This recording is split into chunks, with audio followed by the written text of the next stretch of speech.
Hello guys, how are you? Yes, my name is SGP kana kuti Sekuru Gudo. It is good to be back again and tasangana zvakare pano pa SGP Picture TV. Yes, kune vachangodzoka vakambenge va unsubscribe aiwa tinokutambirai nemufaro ma prodigal sons and daughters. Ndongoti vazukuru anapenga udzoke tinokutambirai nerurimi rwechishona. Toenda pane new subscribers edu ndinoti aiwa tine mufaro mukuru kugamuchirai zvakare pano pachannel yedu tichiti aiwa panoitwa zvirongwa zvakanaka zvakasiyana siyana, donzvo riri rekudzidzisa zvakasiyana siyana maererano nezvearts nezvimwewo in general life, but mostly now I'm focusing on teaching more about my experiences atinosangana nawo muart industry. Yes, kana usati wasubscribe ku YouTube channel yangu, this is the right time to do so. Please subscribe to my YouTube channel, ring the notification bell also, because every time partner post new content you will be notified first without us bugging you in your inbox. Please, the post and amunoona no ausisiri mukore wekuita izvo. Saka pane kabhero karipo, so uchangobva musubscribe unobva unotekenya ipapo kuita kuti every time patinoposta new content unobva wangoutwa kunzi pane zviri kuitika. Yes, tine Facebook page zvakare rinonzi Sekuru Gudo Picture TV. Makasununguka kunorifollowa nekusharewa nehama neshamwari dzamunenge maona kuti dzakakodzera kunge dzichinzwawo udobidobi nemitakunanzva yedzidziso yatinopakura pano pa SGP TV. So that was the intro. Anyway, I am so happy that my subscribers angu akura and arikuwanda day by day. I would like to thank you guys. I know kashoma pando wanzo mention nezvekutenda kusubscribe kwamuri kuita, but I really appreciate everything. So I don't want to waste much time today. Last time I was actually mentioning nyaya video production and I told you that I am going to increase my prices. So yes, in this video I am going to talk about some of that. Why ndaka increase my prices? Of course, I'm going to post here my prices on Facebook. Saka it is important to follow my platforms and TikTok, Instagram, Telegram, WhatsApp, pamwechete and Twitter. I am going to post all on all those platforms, notifying you of my new charges and how I am going to be working with you guys. Right, so topic ya nasi yakamira mukudai kukoshesa basa rako as an artist or as a content creator, filmmaker or producer. Guys, I would like to talk about my experience today. I have quite an experience working mostly with the Cape Town artists here where I am staying in South Africa. Guys, andina kukoshesa basa rangu for a very long time. Izvi zvakaita kuti ndisa benefit or ndisawane mafruits basa rangu randinoita, ingave music production together ne video production. What do I mean ndichiti andina kukoshesa basa rangu? Kana kuti some of you amusikukoshesa basa renyu. Anyway, I'd like to say something. I've been doing things for people for free. When I say free, I mean I was charging way too low. Ndakanchaja mari yakachipisisa zvekuti vanhu vanga vajairira or vaita kakujaira kekufunga kuti ndo maprice acho. A little did I know kuti ndanga ndichita a big mistake. A very big mistake. I was actually supposed to charge the standard rates zvinoita kuti maartist akoshese basa ravo vachisa kuti no, zvinhu zvatiri kuita oro zvatiri kuitisa murumo oro zvinhu zvatiri kubuditsira mari zvakakosha zvakadii uye ndezvevalue yakadii. This has come after ndaita experience yekunzwa maartist akawanda achitaura kuti no, imimi maproducer eCape Town hamuna kana musoro, zvinhu zvenyu zvamunoita maproduction yenyakadhako, production chaichai yakanaka iri kuitwa kuZimbabwe. I was shocked. I was terrified. Then I asked myself why. Then I saw that, oh no, what is happened ndezvekuti when you charge vanhu low price vanhu havakoshesi zvinhu zvaunenge uchivaita. Zvakafanira kupa munhu chinhu chemahara, uri munhu akanonga chinhu hachikoshesi, pane munhu akashandira chinhu chikamurwadza akadikitira chinhu ichocho anochibata zvakanaka. So this is the same way with how people treat whatever comes their way. It depends kuti zvakauya sei, akazvishandira here, zvakamurwadza here, kana kuti hapana chinhu chakamurwadza akangopiwa. So even today I will be talking about myself.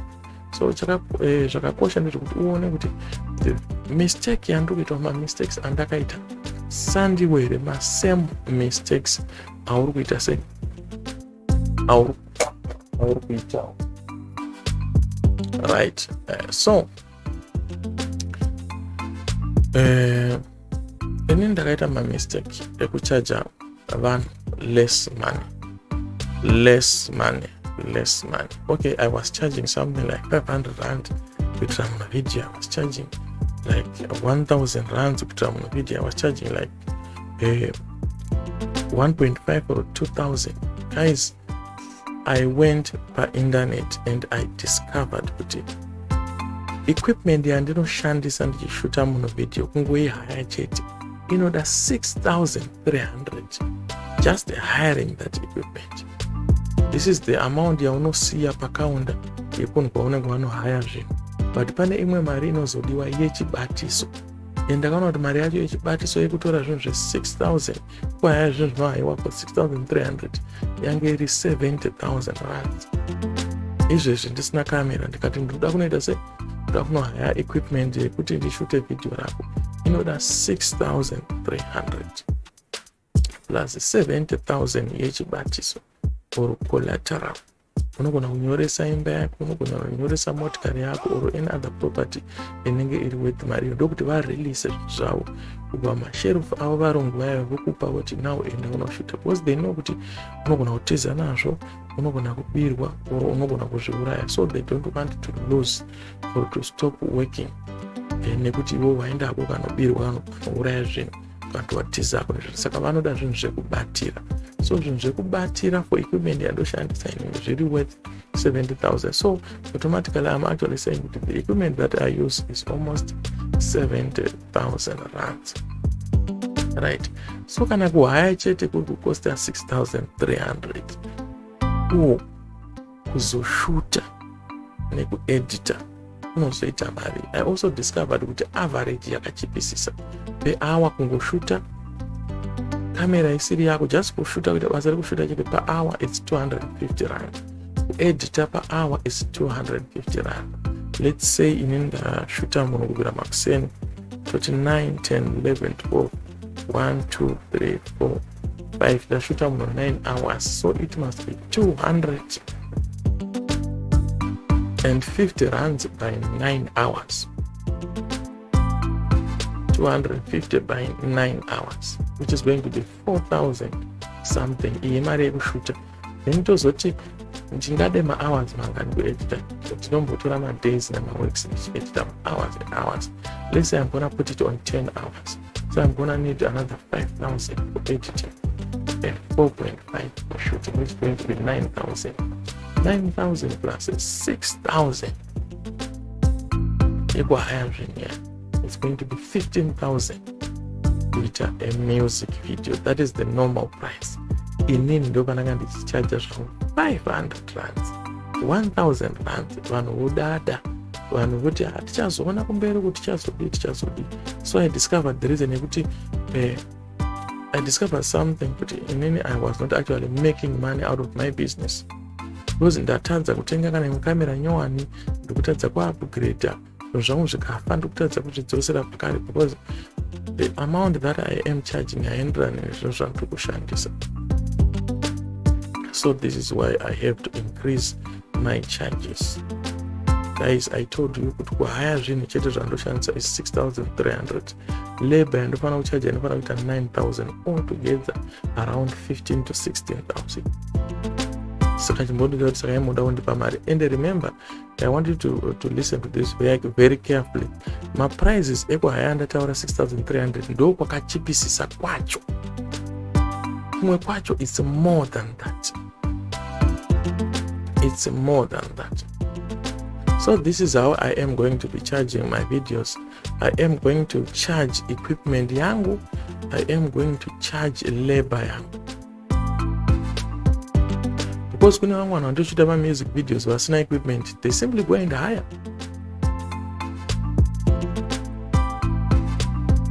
So then I was trying to make it easy and cheap for everyone. Anga atori mahara. Kune vari kufunga ndikutaura zvekunyepa, I can give you evidence. Let me know in the comment section if you want to see my V11.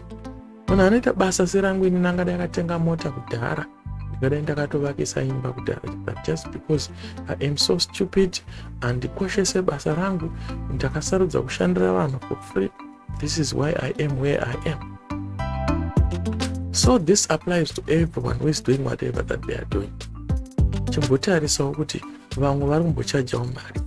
Alright, kana wafunga kuti haungazofanana nevamwe uda kuchipisirawo makastoma ako, woenda here pahafu, woenda here pasi pehafu, woenda here pasi pekota, woenda pakota, kana woenda pasi pekota, woenda pasi pekota yekota. Ende handiri kuchaja maprice epasi pekota yekota. You understand what I'm saying? So this is what happens if you're an artist and hakukoshesa basa rako. Vamwe vanhu vanoexpecta kuti vakubhadhare havasi kuzokoshesa basa rako. If you don't pay kustudio, haurwadziwe, saka ukanzi uya uimbe mahara haurwadziwe. But if you are paying kustudio, ukaudzwa unzi uya uimbe mahara, zvinokurwadza. Or if you are paying a certain amount kustudio, then you have offered a certain amount. Unoimba, unoramba, because unoona kuti this does not work. So this is how it works, guys. Please koshesai mabasa enyu. Ndatotanga kukoshesa basa rangu right now. Ndatotanga kukoshesa basa rangu. Anenge aona kuti ndiri kudhurawo ndadi. Please, there are a lot of others who can do that for free or for you, but as for me, I would rather quit than kuramba ndishandira mahara. Ndikutodzokera kumashure. Zvinhu zvandakatenga ndizvozvo zvekutowedzera kufa handikwanisi. Just imagine kuti ndinoshuta video 1 pagore. 1 pagore nemari isingakwanisi kubhadhira rent. That is so stupid of me. I am so stupid. So I am not going to do that. Other vamwe vanhu kumabasa kwavandobhadhirwa mari dzinoenderana nekushanda kwavanoita. Vamwe vanodhiraivha matraksi, vamwe vanodhiraivha zvigirida, vamwe vanopevha, vamwe vanovaka. Munhu ega ega arikubhadhirwa according to ruzivo rwake. Inini ndini zvangu ndiri kuchaja nyemba ruzivo rwangu, then ndozotanga kublema vangu. No, I no longer want to blame anyone. I have blamed myself and it's enough. Ndamuka, now I want to operate and do my stuff in a professional way. So ndozvandaida kutaura guys, kuti koshesai mabasa enyu, mubhadharwe zvinoenderana nezvinhu zvamunenge muchishanda. So inini I discovered that when I am shooting music videos, equipment ine mari yayo, labor yangu ine mari yayo. So that's how it goes. That's how it works. So my flyers and chaisa, I think they will be out tomorrow. Or if you are seeing this video, it depends on corona rini. I think I've done this video on air on 14 August 2022, right? So this is the day and I did this video. So this is the day that I've changed everything. So I'm going to charge more. I am tired of vanhu vanoda zvinhu high quality at the same time they don't want to pay. Vanhu vanondipinza busy ndoita stress yekuti ndoita sei, ndogadzira sei, ndodii zvinhu. But at the end of the day, mari yacho ndochipiwa ingana. So now I am going to be working according to your budget. Andikwanise kukupa zvinhu zvisingaenderana nemari yako. So I will be charging on hourly basis. I'm no longer interested in charging on fixed basis. I am going to be talking about hourly basis and fixed basis in the next video, so watch out. Thank you for listening to me. Guys, I love you so much. Please subscribe. And sikuganza kana kuchinya kana kudii. Ndikukotaura chokwadi sezvachiri. I know kuti vamwe vedu chokwadi chinovanetsa vana kuchijaira. but anyway, this is the right time to do so. Kujairana ine chokwadi akona, because inini I've accepted chokwadi and ndasarudza kujairana nacho. My name is SGP. Until we meet again here on your favorite channel. Salute.